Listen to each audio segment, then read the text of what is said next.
在复联3中，灭霸见面就叫出了 Tony 的名字 Stark, you know me? 并说他和自己一样，都是被知识诅咒的人。 You're not the only one cursed with knowledge.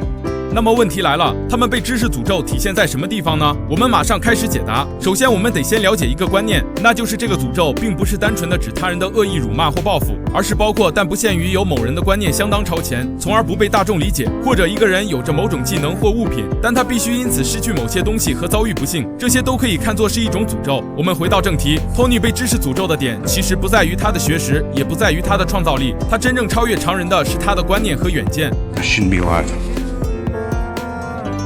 Unless it was for a reason. I just finally know what I have to do.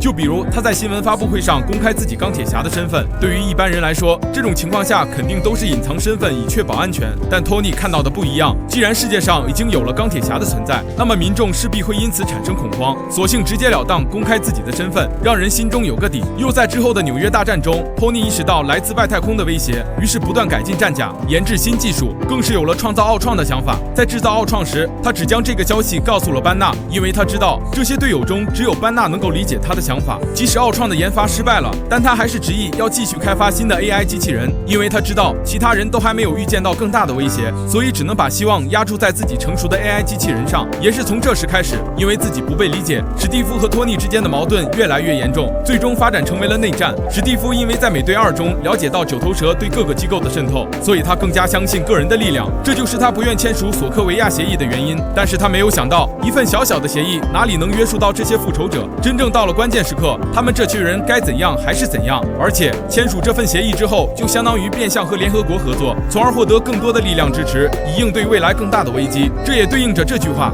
Best work after the fact were the Avengers. We're the Avengers, not the Pre-Vengers. 他早就料到了这些威胁，下一次大战的到来只是时间问题。但是他从未被人理解，唯有自己独自负重前行，压力和焦虑让他身心俱疲。所以在后来的故事中，我们再也没有看见 Tony 笑过，这便是知识对他的诅咒。灭霸也和 Tony 一样受到了知识的诅咒，只有他认识到了有限的资源无法供给无限增长的人口，所以他选择消灭宇宙中一半的生命，以让星球获得更长久的发展。有人可能会问，为什么灭霸不是增加宇宙中1倍的资源呢，而是执意要消灭一半的生命呢？这是因为他知道社会的资源分布是不可能平均的，无论再怎么增加资源，最终获益的只有那1%，所以他才会选择用这种极端的方式。毕竟每个人的生命都只有一次，但他同样不被理解，被世人冠以魔鬼的名号。 I'm the only one who knows that. 正是他们这些领先世俗的见解，使他们孤独到底，这就是被知识诅咒的真正含义。